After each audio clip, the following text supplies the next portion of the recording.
अस्सलाम वालेकुम बच्चों, आज हम ninth class biology paper pattern के हवाले से बात करेंगे। यानी आज का जो लेक्चर है उस लेक्चर में हम देखेंगे कि जो नाइन्थ क्लास की बायोलॉजी का जो एग्ज़ाम हो रहे हैं 2026 एनुअल एग्ज़ाम, उसके हवाले से हम देखेंगे कि जो लॉन्ग क्वेश्चन हैं उनकी पेयरिंग स्कीम कैसी है और कौन कौन से चैप्टर मिलकर लॉन्ग क्वेश्चंस बनाएंगे और किस चैप्टर से कितने कौन कौन से टॉपिक इम्पोर्टेंट हैं जो लॉन्ग क्वेश्चन के तौर पे आ सकते हैं।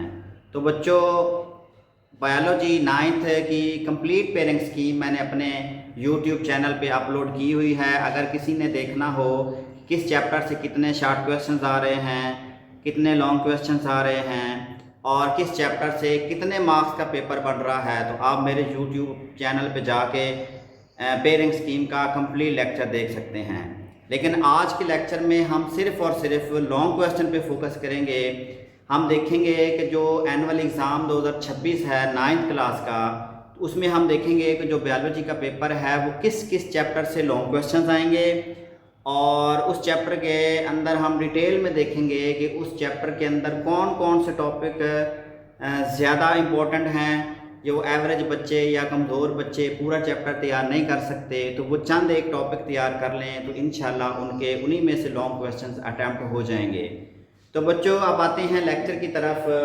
तो जो बायोलॉजी नाइन्थ है, बायोलॉजी नाइन्थ उसका जो लॉन्ग क्वेश्चंस हैं वो लॉन्ग क्वेश्चंस तीन तरह के लॉन्ग क्वेश्चंस होंगे। एक क्वेश्चन 5 होगा, क्वेश्चन 6 होगा और क्वेश्चन 7 होगा। तो हर जो लॉन्ग क्वेश्चन है उसके दो पार्ट होंगे, ए पार्ट और बी पार्ट। ए पार्ट 5 मार्क्स का होगा और जो बी पार्ट है वो 4 मार्क्स का होगा। इस तरह एक लॉन्ग क्वेश्चन 9 मार्क्स का बनेगा और 3 लॉन्ग क्वेश्चन होते हैं और 3 में से 2 अटैम्प्ट करने होते हैं। इस तरह जो लॉन्ग क्वेश्चन हैं 18 मार्क्स के बनते हैं। तो आज हम देखेंगे कि जो बायोलॉजी नाइन्थ है वो कौन कौन से चैप्टर मिलकर लॉन्ग क्वेश्चन बना रहे हैं। फिर हम उस चैप्टर के अंदर जाके देखेंगे कि कौन कौन से टॉपिक इम्पोर्टेंट हैं जो लॉन्ग क्वेश्चन बन सकते हैं। तो अब यहाँ पे देखें जो क्वेश्चन नंबर 5 है, क्वेश्चन नंबर 5 ये लॉन्ग क्वेश्चन का पहला क्वेश्चन है, वो चैप्टर नंबर 2 और चैप्टर नंबर 3 से मिलकर बनेगा।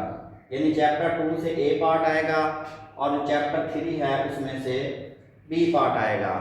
तो जो ए पार्ट है वो 5 मार्क्स का है और जो बी पार्ट है वो 4 मार्क्स का है। इस तरह 4 + 5 ये 9 मार्क्स बनते हैं। तो इसी तरह जो क्वेश्चन नंबर 6 है, क्वेश्चन नंबर 6 वो चैप्टर नंबर 6 और चैप्टर नंबर 7 से मिलकर बनेगा।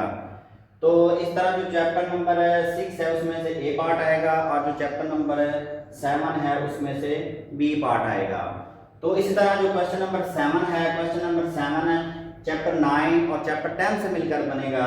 तो चैप्टर नंबर 9 है उसमें से ए पार्ट आएगा और जो चैप्टर 10 है उसमें से बी पार्ट आएगा। तो इस तरह ये 3 लॉन्ग क्वेश्चंस आएंगे और 3 में से 2 अटैम्प्ट करने होते हैं। तो आप लोगों ने खुद देखना है कि ये जो 6 चैप्टर हैं, 2 चैप्टर ये हैं, 2 ये हैं और 2 ये हैं, ये जो 6 चैप्टर हैं इनमें से कम आप लोगों ने 4 चैप्टर तैयार करने हैं जिससे आपके लॉन्ग क्वेश्चन ईजीली अटैम्प्ट हो जाएंगे। तो वो जो 4 चैप्टर हैं उनमें से मैं इंपॉर्टेंट टॉपिक आपको बताऊंगा। आप लोगों ने इन क्वेश्चंस को नोट करना है और नोट करने के बाद उनको अच्छे तरीके से तैयार करना है ताकि जो इम्तिहान है उसमें से अच्छे मार्क्स हासिल किए जा सकें। तो अब हम देखते हैं इनको चैप्टर को 1 बाय 1 देखते हैं। तो चैप्टर 2 है वो बायोडाइवर्सिटी है। तो बायोडाइवर्सिटी के अंदर मैं इंपॉर्टेंट क्वेश्चंस बता रहा हूँ, आप लोगों ने उनको नोट करके उनको अच्छे तरीके से तैयार करना है। तो जो चैप्टर नंबर 2 है वो बायोडाइवर्सिटी वाला चैप्टर है और इसमें से जो इम्पोर्टेंट क्वेश्चन बन सकता है वो है बायोडाइवर्सिटी की इम्पोर्टेंस, यानी अहमियत ऑफ बायोडाइवर्सिटी, बायोडाइवर्सिटी की अहमियत या इम्पोर्टेंस ऑफ बायोडाइवर्सिटी। ये इंपॉर्टेंट क्वेश्चन है, इसको अच्छे तरीके से तैयार करना है। उसके साथ साथ क्लासिफिकेशन के फ़वाइद कि हम जानदारों की क्यों क्लासिफिकेशन करते हैं, उसकी इम्पोर्टेंस क्या है या उसके फ़ायदे क्या हैं, ये दूसरा क्वेश्चन है। उसके साथ साथ ये टैक्सोनॉमी दी हुई है, इसमें फल की यानी जो फल की मक्खी, इंसान और मटर, यानी इसमें इंसान और मटर की क्लासिफिकेशन दी हुई है या समझ लें उसकी टैक्सोनॉमी के दर्जात के हवाले से पूरी इसकी टैक्सोनॉमी दी हुई है। तो ये टेबल भी इम्पोर्टेंट है, इसको भी अच्छे तरीके से तैयार करना है। उसके बाद नेक्स्ट देखें जो 5 किंगडम क्लासिफिकेशन है, यानी 5 किंगडम क्लासिफिकेशन किसने डिस्कवर किया, उसकी बुनियाद क्या थी, उसमें कौन कौन से किंगडम शामिल हैं, इसको अच्छे तरीके से तैयार करना है। और उसके बाद देखें जो आर्किया है, आर्किया डोमेन आर्किया, उसकी खसूसियात क्या है, उनके हैबिटेट्स के हवाले से उनके अंदर कितनी क्लासिफिकेशंस हैं, जिस तरह ये मैथिनोजेंस हैं या हेलोफाइल्स हैं या थर्मोफाइल्स हैं या एसिडोफाइल्स हैं, ये 4 दर्जात हैं। तो इसके लिहाज से ये क्वेश्चन इंपॉर्टेंट है, ये क्वेश्चन आ सकता है। उसके अलावा डोमेन यूकेरिया के अंदर कितने किंगडम शामिल हैं और उन किंगडम की 1-1, 2-2, 3-3 जो है वो खसूसियात बतानी होती हैं। इन जो जो डोमेन यूकेरिया है उसके अंदर किंगडम फंजाई शामिल है, किंगडम प्लांटी शामिल है, किंगडम एनिमिलिया शामिल है और किंगडम प्रोटिस्टा शामिल है। तो ये 4 किंगडम, इन चारों की कंपैरेटिव स्टडी आ सकती है। और उसके बाद देखें इसमें से जो ज़्यादा इम्पोर्टेंट क्वेश्चन है, इसमें से ये बायनोमियल नोमेनक्लेचर वाला क्वेश्चन इम्पोर्टेंट है। इसमें इसकी बायनोमियल नोमेनक्लेचर की इम्पोर्टेंस आ सकती है और इसके साथ साथ इसके असूल आ सकते हैं, यानी जो बायनोमियल नोमेनक्लेचर के रूल्स हैं, ये क्वेश्चन इंपॉर्टेंट आ सकता है या उसकी इम्पोर्टेंस है, बायनोमियल नोमेनक्लेचर की इम्पोर्टेंस, ये क्वेश्चन आ सकता है। तो इन दोनों को आप लोगों ने अलग अलग तैयार करना है। तो ये चैप्टर 2 के इम्पोर्टेंट क्वेश्चन हैं। उसके बाद हम यानी इस चैप्टर 2 को हमने डिस्कस किया, अब चैप्टर 3 को देखते हैं। जो चैप्टर 3 है इसमें से कौन कौन से इम्पॉर्टेंट लॉन्ग क्वेश्चन बन सकते हैं, क्योंकि जो एवरेज बच्चे होते हैं या जो कमज़ोर बच्चे होते हैं वो पूरा चैप्टर तैयार नहीं कर सकते। तो ये आज की वीडियो हम एवरेज बच्चे या कमज़ोर बच्चों के लिए बना रहे हैं ताकि वो इजीली लॉन्ग क्वेश्चंस को तैयार कर सकें। तो जो तीसरा चैप्टर है उसमें से प्लास्टिड वाला टॉपिक इम्पोर्टेंट है। प्लास्टिड की आगे टाइप्स होती हैं, क्लोरोप्लास्ट है, क्रोमोप्लास्ट है और लीकोप्लास्ट है। इसको अच्छे तरीके से प्रिपेयर करना है। तो उसके बाद देखें जो नेक्स्ट क्वेश्चन इसमें से इम्पोर्टेंट बन रहा है वो है मसल्स और उसकी टाइप्स। हमारे बॉडी के अंदर 3 तरह के मसल्स होते हैं, स्केलेटल मसल्स, कार्डियक मसल्स और स्मूथ मसल्स।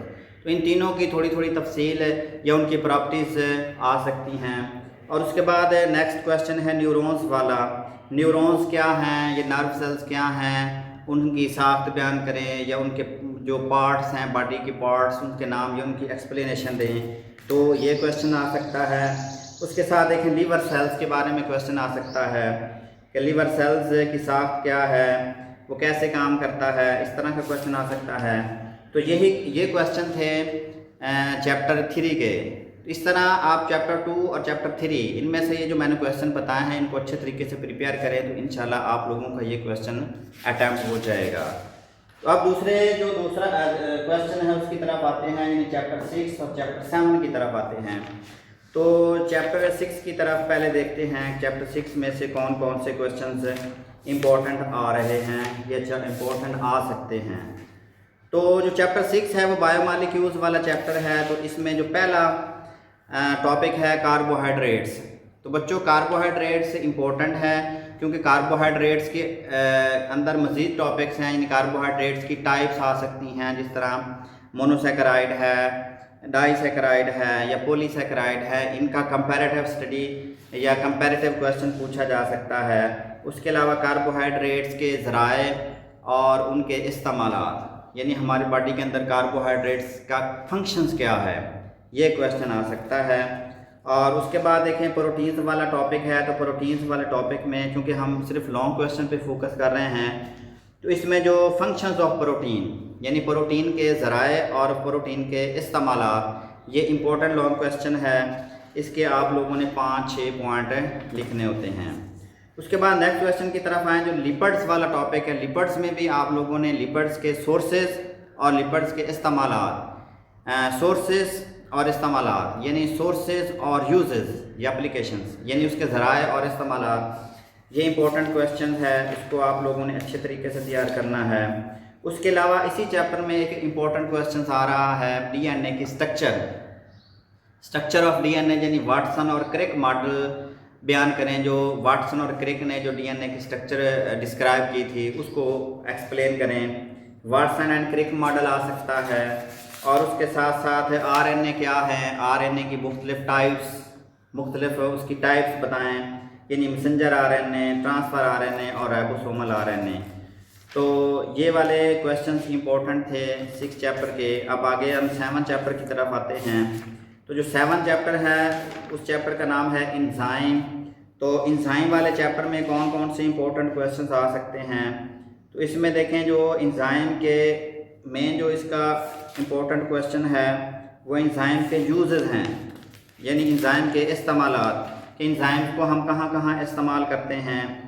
और उसके साथ साथ इसका इंजाइम के इस्तेमालात यानी सनतों में इसको कैसे, फूड इंडस्ट्री में कहाँ इस्तेमाल करते हैं, कागज़ की इंडस्ट्री में, उसके अलावा बायोलॉजिकल डिटर्जेंट में, फर्मेंटेशन की इंडस्ट्री में, यानी इसके ये इस्तेमालात आ सकते हैं। उसके अलावा इंजाइम के काम करने का तरीका यानी mechanism of enzyme. Mechanism of enzyme में 2 मैकेनिज़्म हैं, एक है लॉक एंड की मॉडल और दूसरा है इंड्यूस फिट मॉडल। ये 2 मॉडल इम्पोर्टेंट हैं। और उसके साथ साथ इसकी इंजाइम्स के ऊपर असरअंदाज होने वाले अवामिल यानी factors affecting the enzyme action, यानी जो इंजाइम है उसकी जो एक्टिविटी है उसके ऊपर कौन से फैक्टर असरअंदाज होते हैं। उसमें सबसे पहला मेन है टेम्परेचर, उसके बाद है pH और तीसरे नंबर पे है सबस्ट्रेट। तो ये तीनों जो फैक्टर हैं उनको अच्छे तरीके से तैयार करना है और ये अलग अलग फैक्टर भी पूछे जा सकते हैं। तो ये दूसरा क्वेश्चन भी कंप्लीट हो गया। अब तीसरे क्वेश्चन की तरफ आते हैं। इसमें चैप्टर 9 और चैप्टर 10 शामिल है। तो अब हम देखते हैं जो चैप्टर 9 है उसमें से कौन कौन से इम्पोर्टेंट लॉन्ग क्वेश्चंस बन सकते हैं, तो उनको आप लोगों ने अच्छे तरीके से तैयार करना है। तो जो चैप्टर 9 है वो है प्लांट फिजियोलॉजी यानी पौधों की फिजियोलॉजी। तो इसमें जो सबसे पहला इम्पोर्टेंट क्वेश्चन है वो ट्रांसपायरेशन की तारीफ़ आ सकती है और उसके साथ साथ है ट्रांसपायरेशन के ऊपर असरअंदाज होने वाले अवामिल यानी factors affecting the rate of transpiration. In transpiration की डेफिनेशन और उसके फैक्टर आ सकता है क्वेश्चन। इसके साथ साथ ट्रांसपायरेशन की डेफिनेशन और उसके साथ ये वाला क्वेश्चन अटैच हो सकता है कि mechanism of opening and closing of stomata, यानी जो पौधों का स्टोमेटा ओपन होता है या क्लोज होता है उसका प्रोसेस क्या है, किस कंडीशन, कौन सी कंडीशन में पत्ते या पौधे अपने स्टोमेटा को ओपन करते हैं और किसके ज़रिए ओपन करते हैं, और कौन सी कंडीशन है जिसमें पौधे स्टोमेटा को क्लोज करते हैं और क्लोज करने में कौन कौन से सेल्स हेल्प करते हैं।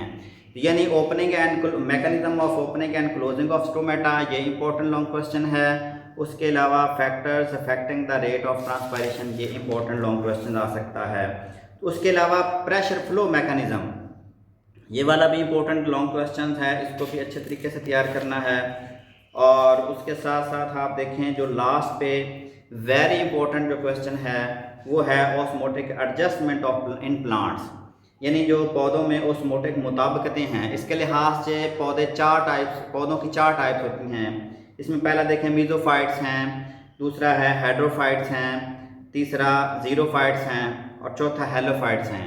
तो ये चारों जो टाइप्स हैं चारों इम्पोर्टेंट हैं। तो इनमें से एग्जामिनर मुख्तलिफ तरीक़ों से क्वेश्चन पूछ सकता है। 2 टाइप्स को कंपैरेटिव पूछ सकता है, यानी इस तरह पूछ सकता है कि मीजोफाइट्स और जीरोफाइट्स में फ़र्क बयान करें, या हेड्रोफाइट्स और हेलोफाइट्स में फ़र्क बयान करें, या उनकी प्रॉपर्टीज़ पूछी जा सकती हैं, या किसी भी तरह से क्वेश्चन पूछा जा सकता है। तो ये जो चारों टाइप्स हैं चारों टाइप्स को आप लोगों ने अच्छे तरीके से तैयार करना है। तो उसके बाद हम देखते हैं जो चैप्टर 10 है, यानी चैप्टर 9 के हमने क्वेश्चन डिस्कस कर लिए हैं, अब चैप्टर 10 की तरफ आते हैं। तो चैप्टर 10 जो है वो रिप्रोडक्शन वाला चैप्टर है।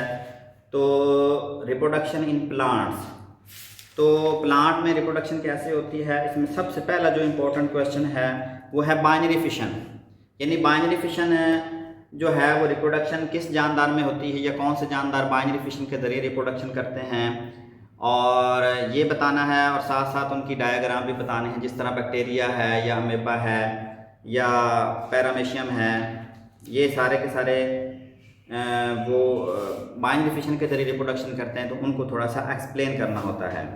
उसके बाद देखें ये वेजिटेटिव प्रोपगेशन वाला इम्पोर्टेंट क्वेश्चन है वेजिटेटिव प्रोपगेशन की आगे दो टाइप्स हैं, कुछ मसनूई वेजिटेटिव प्रोपगेशन है और एक कुदरती वेजिटेटिव प्रोपगेशन है।